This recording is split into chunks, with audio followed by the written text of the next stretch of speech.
Uncharted, a series that earned critical acclaim for its action-filled gameplay, platforming aspects, charming characters and constant innovation. Following Nathan Drake through 4 monumental adventures, spanning from looking for El Dorado to tracking down the legendary pirate city Libertalia and giving us a whole new perspective on things by putting us in charge of Chloe for the latest part, the Uncharted series was anything but boring. Rather than the countless treasures, artifacts and general collectibles, we'll look for another treasure in this video. The rarest achievement in the entire series. Hey friends, we're back with another video where we talk about the rarest achievement in different video game series. We will be looking at each of the Uncharted games individually, find out what the rarest respective trophy is, then rank them from the most to least commonly achieved and eventually figure out which trophy is the single rarest and arguably hardest one in all of the Uncharted series. Remember that we will look only at the first version of every game that was released with implemented trophies and therefore won't look at any remasters. We also won't include any DLC or other such things. And before we start, I can imagine how annoying it is to keep hearing this over and over, but if you do enjoy the content, it would help me incredibly much if you would like the video and subscribe to the channel. With all that said, let's jump right into the video and get ready to... Marco! Really? Come on! No. Marco! Alright. Uncharted: Drake's Fortune is the beginning of the Uncharted video game series and introduces you to many of the characters that would be consistently featured in the future of the Uncharted games. At the very beginning you're introduced to Elena, Sully, and of course the protagonist of almost all the future games, Nathan Drake. It is quickly established that you're on the hunt for the treasure of El Dorado, and the first game of the series immediately throws you into the action. It warms you up to the main elements of not just this game, but the entire series. Shooting, hand-to-hand combat, extended parts of parkouring, puzzles, and of course treasure hunting. Due to the many similarities, the game often got compared to Tomb Raider, and Nathan Drake would be called a male version of Lara Croft, leading to a constant argument about which series is overall better. That's a discussion for another day, and each person has their own taste and preference. When it came to official reviews, the first part of Uncharted earned great scores and was complimented for the platforming, gameplay, and overall design. It is therefore more than fair to say that Uncharted did an outstanding job in establishing itself as a new video game series, especially considering how many fantastic games released in the same year. Trophy-wise, the rarest achievable trophy in the first part of the Uncharted series is called Charted. Crushing. To earn it, you will have to beat the game on the hardest possible difficulty, meaning that the hordes of enemies you face in different parts of the game can kill you with just a few bullets or one well-placed grenade. Your health points and damage output are halved in this mode, and the damage you take is doubled. And while Uncharted: Drake's Fortune was an amazing first part of the series and laid the groundwork for the future parts, it was quite clunky at times, especially in those parts of the game where you had to use one of the various vehicles, where people would shoot at you from every possible angle. It became quite obvious to the player that at some times it was just not possible to avoid getting shot. And while that isn't a big deal on normal difficulty, playing the game on Crushing would result in many frustrating and seemingly undeserved deaths. Especially the Blue Room, an area you encounter around the middle of the game that is filled to the brim with enemies, is infamous for how unforgiving and brutal it is on the hardest difficulty. If you manage to push through the frustration, however you do it, and gun down endless waves of enemies, the Charted Crushing trophy is yours. In Uncharted 2, Among Thieves, you are once again on a treasure hunt. Next to new characters that you get to meet, there's also familiar faces showing up again. This time you're looking for Shambhala, a legendary Himalayan valley. Like in the first game, you meet supernatural creatures and parkour your way through lots of different terrains. There's a great deal of shooting and fighting in this part again, and despite not featuring many new elements that you didn't already see in the previous part, everything feels much more fluent and less clunky. Next to a whole new story that was nearly double the length of the first part, Uncharted 2 also added a multiplayer mode, where you could take control of the many different characters that appeared in the series so far, and compete against other players in modes like Team Deathmatch or King of the Hill. Critics gave the second part of the series exceptionally high reviews, earning it the must-play badge on Metacritic, which is reserved for only the very best games out there. These reviews made it the best title of the entire series, despite the fact that it was only the first of many sequels. The title had such a big impact that even 12 years after its first release, it is still cited as the favorite title of the entire franchise by many of the fans. Trophy-wise, the rarest one in all of Uncharted 2 is called Steel Fist Expert. You have to kill 10 enemies in a row by punching them after you've hurt them with a gunshot. The fact that there's not too many places where this can be pulled off, and the nature of the trophy being quite different from how an average player tackles the game, makes it understandable that this one is quite rare. There's also the fact that even on the easier difficulties, keeping 10 enemies around and only being able to get rid of them after you shoot them once and punch them to death afterwards is not an easy task, since the AI is definitely not just going to be standing by and waiting for you to pull it off. If you want to earn the absolutely rarest trophy in Uncharted 2, Among Thieves, you must make sure to treat your enemies quite gentle while using your guns and hit all the more harder with your fists. And if you manage to deal with a whole lot of 10 enemies in this specific way, the trophy is yours. Uncharted 3: Drake's Deception is the third entry in the Uncharted series and follows Nathan Drake on his adventure while he tries to find Atlantis. There's not a lot to say about the gameplay since it's mostly the same. Nathan is able to pull off a new trick here and there, and you get to ride a horse, which you couldn't do in previous parts, But other than that, Naughty Dog seemed to have approached their third entry with a if it ain't broke don't fix it mindset. Story-wise, this part offers the greatest depth so far. We get to learn not only about Nathan's past, but also find out more about the companions which keep appearing throughout every title. Speaking purely about the plot in the Uncharted series so far, no other title took a dive as deep as the third part did, which again managed to impress the critics and fans alike. Even though it came right after the highest rated title in the entire Uncharted series, Uncharted Among Thieves, the third part definitely managed to keep people hooked and did not let the ever-growing fanbase down. Part 3 was praised for the fantastic animations and cutscenes, stunningly beautiful environment and superb storytelling. Next to all the positive feedback, the game did receive some negative reviews based on the fact that the developers had not given many of the gameplay elements any overhaul ever since the series first began, making some parts of the game still feel clunky and outdated, even in the latest title. To get the absolutely hardest trophy in all of Uncharted 3, Dynamite Master, you need to blow up 4 people with one single explosion. Now, even though you gun down an insane amount of enemies during your playthrough, it is pretty hard to find a good spot to blow up 4 people with a single explosion, which, understandably, makes this trophy the hardest one to achieve in the third part. Interestingly enough, the rarest trophies for each individual title have varied a lot so far, even though Naughty Dog made it a thing to include the same trophies in many of the Uncharted games. It is nice that until now we've always had a different rarest trophy for each individual part. But back to the third entry in the series. You don't need to beat the crushing difficulty or even punch 10 people in a row, but instead all it takes is one well-placed grenade.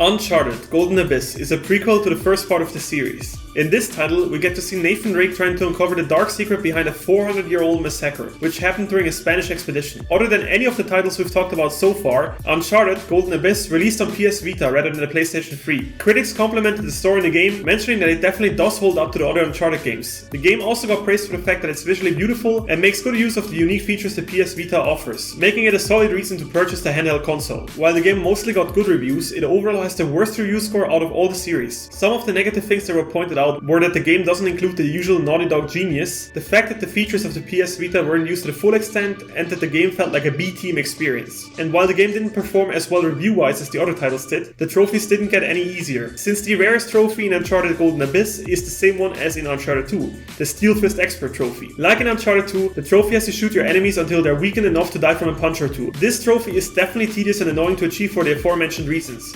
It has you go out of your way to kill enemies in a very unnatural kind of way, while also being at the constant risk of being killed in the middle of it, or taking one shot too much and murdering your enemy before you get the chance to punch them to death. The fact that you need to stray extremely far away from your normal playstyle and also realistically can only tackle this one in the easier difficulties definitely makes it understandable that most players didn't want to deal with this trophy again, which therefore makes it the rarest possible trophy to get in Uncharted Golden Abyss.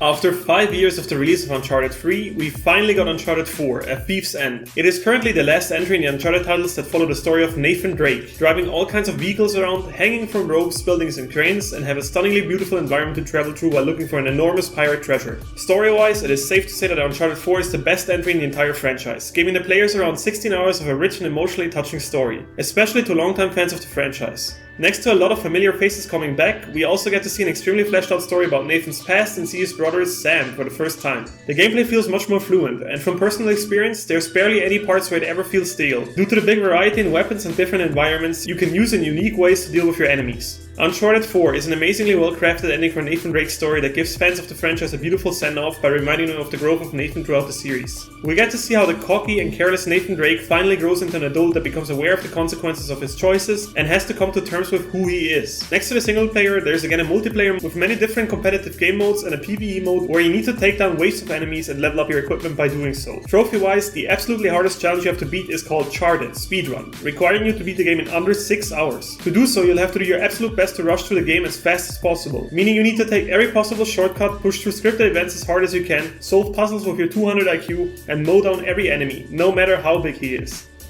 In Uncharted The Lost Legacy, we get to experience Uncharted without Nathan Drake for the first time ever. Instead, you take control of Chloe Fraser, that you last saw in Part 3, and Nadine Ross, who you met in Uncharted 4. With both of the characters being strong personalities, the dynamic between them is fantastic and leads to a lot of fun exchanges. Story-wise, you're looking for an ancient Indian artifact this time, and you're on a toe-to-toe race with a group of mercenaries who are looking for the same thing. You get to see all kinds of beautiful places yet again, and can experience Naughty Dog's virtual construction of some of the most gorgeous places in India. The Lost Legacy is the newest entry in the Uncharted series, and interestingly enough, it has the worst score on Metacritic out of the entire series, excluding the PlayStation Vita title Golden Abyss. Even though Nadine and Chloe are both well written and executed executed characters that have been established in previous parts of the series, critics mentioned that the absence of the witty former protagonist Nathan Drake does feel like the game is missing a certain something, and also pointed out that the gameplay, which led to endless killing of mercenaries, got very bland towards the end of the game. Overall, the game still received very good scores though, and got praised for being another beautifully crafted entry in the Uncharted series. If you want the rarest trophy in the newest part of the series, the Way of the Warrior, you gotta beat a specific section of the 5th chapter without using weapons or explosives. Your only option to deal with enemies is stealth. This trophy requires you to play like an absolute ninja for about 13 minutes. If you manage to make it to the outskirts of Halebido without using guns or grenades even once, you will see the trophy pop and have officially gotten the rarest trophy in Uncharted: The Lost Legacy.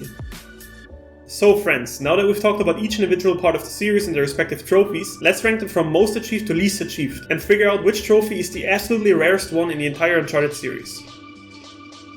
At rank 6, with the easiest trophy in all of Uncharted, we surprisingly got the very annoying Steel Fist Expert trophy from Uncharted Golden Abyss. With a 3.6% achievement rate, we're in the ultra rare trophy zone, even with the easiest possible trophy you can get in the entire series. Like we explained before, it requires you to shoot enemies first to weaken them, and then get rid of them with a punch 10 times in a row. There's really not much to say about this trophy other than the fact that it's quite tedious and annoying to do. A single misplaced shot or mess up will reset the entire progress, meaning you'll have to start throwing punches from the beginning again. It's completely understandable to me that the trophy is ultra rare, especially since the player has to go completely out of his way to do it, and rather than challenging, it's mostly just ultra boring and tedious. If you do want to get the Steel Fist Expert trophy in Uncharted: The Golden Abyss, you might want to stick to one of the guides out there, since there are spots in the game that are much better suited to do it than others. Also played on easy difficulty, so you can calculate really well how much it takes to take down an enemy. You do not want RNG to make this trophy even harder for you than it already is. Good luck. At rank 5 of the rarest achievements in all of the Uncharted games, we have the Charted Crushing Trophy, which you can find in Uncharted 1, Drake's Fortune, with a 3.5% achievement rate, just 0.1% more rare than rank 6. As the name of the trophy implies, you gotta beat Uncharted 1 on the hardest possible difficulty, Crushing. Now, even though it held up pretty okay, the game did not age as well as the other titles by far, and you can feel that you're playing a title that came out in 2007, especially when it comes to the AI of the NPCs you're up against. Sometimes, no matter how you approach a situation, you will have to tank a few bullets because of the AI just magically knowing which corner you're hiding in. And while it's mostly manageable and Crushing, there are parts of the game that get extremely annoying and tedious because of clunky gameplay elements. Heads up for everyone that already tried it and nearly lost their mind trying to get through the blue room on Crushing. There is a glitch that lets you cheese it, and you might want to use it to get around that part more easily. That said, whether you decide to cheese the blue room or not, the Crushing difficulty is definitely still quite a task, and you can consider yourself a proud owner of an ultra rare trophy if you manage to beat the Charted Crushing requirements. Since despite being on top of the list, it is still not an easy feat to accomplish by any means. Good luck, adventurers. Uncharted 2 takes rank 4 with an amazing trophy which has extreme requirements, and I'm sure you definitely haven't heard about it before. The hardest trophy in Uncharted 2 is called Steel Fist Expert. Yep, that's right, with an achievement rate of 3.3%, the same annoying trophy comes back to haunt us one more time. Not much more to say here. If you want to get the Platinum trophy in Uncharted 2, you gotta bite the bullet one more time and shoot, punch, shoot, punch, shoot, punch. You get the idea. Moving on. At rank 3, we finally have a different topic to talk about. For the Way of the Warrior trophy in Uncharted Lost Legacy, you need to make it through a specific part of Chapter 5 without throwing any grenade or shooting even a single round. The fact that the trophy has an achievement rate of just 2.2% makes it rather clear that this isn't the most pleasant experience either. To survive the roughly 13-minute long segment, where you cannot use any weapon, I'd suggest you play the game on the easiest possible difficulty once again, and only take out enemies when it's absolutely necessary to do so. If in any way possible at all, take the sneaky approach rather than the loud one, and if it does come to unavoidable combat sequences, make sure to play stealthy here too. Try to take on your enemies one by one rather than all of them at once, since they are definitely not going to stick to the no guns and grenades rules that apply to you, and use the terrain to your advantage as much as you can. Remember, turning every factor you can influence to your favor before you tackle this achievement, and having enough persistence are the key to beating the Way of the Warrior trophy, and therefore earn the third hardest achievement in all of the Uncharted series. The Dynamite Master Silver Trophy fittingly takes the silver medal on this ranked list. Found in Uncharted 3 and with an ultra rare achievement rate of just 1.9%, we're looking at a trophy that requires you to blow up 4 enemies with one single explosion. This trophy has been appearing in the series again and again, and was basically always a pretty rare one to achieve. And while there are tons of enemies storming at you, it is extremely uncommon for them to cluster up to the point where one grenade can take out 4 of them. Like in the previous titles, there are some very rare times when a trophy is quite easy to get. To beat this, you want to wait for a specific truck coming in, where the enemies sit awkwardly close together and then bomb their asses away with a nice grenade. If you manage to pull it off like seen in this video here, the Dynamite Master trophy is yours, and you are now the owner of the second hardest trophy in all of the Uncharted series. At number 1 of the absolutely rarest and hardest trophies you can get in the Uncharted series, we have the Uncharted Speedrun Trophy. To acquire this silver trophy with an extremely rare achievement rate of just 0.9%, you need to rush through the game in just 6 hours. Uncharted 4 is absolutely massive and takes you through endless scenarios, situations and gunfights. So even though 6 hours sounds like a lot, Naughty Dog really wasn't that generous when giving you a time limit, and you will have to memorize puzzles and patterns you want to take in harder fights really well to make the cut. I once again suggest that you tackle this trophy on an easier difficulty, since enemies go down way quicker and you can speed through the fights at least, no matter how you do it. If you manage to pull off the speedrun through the last part of the series that involves Nathan Drake, you have officially earned the hardest trophy in all of the Uncharted series and can now relax, at least until the next part comes out. So friends, this concludes the list of the rarest trophies in all of the Uncharted series. What do you think? Were you surprised at all? Have you beaten some of the Uncharted games yet? Whatever your thoughts are, please let me know down in the comments. And if you made it this far and have enjoyed the video, please leave a like and a subscription. Also remember that if there's any video game series you'd like to see in this format, you can feel free to leave it in the comments. We've already done videos about the Resident Evil, Metro, Bioshock and Assassin's Creed franchises, and you can check them out in this playlist right here. And if you'd rather see something else, we also have a video on 5 Nightmare DLC, which make games much harder than they originally were. So you can also check that out if you're tired of achievements for now. Thank you so much for watching and see you next time friends. Be well.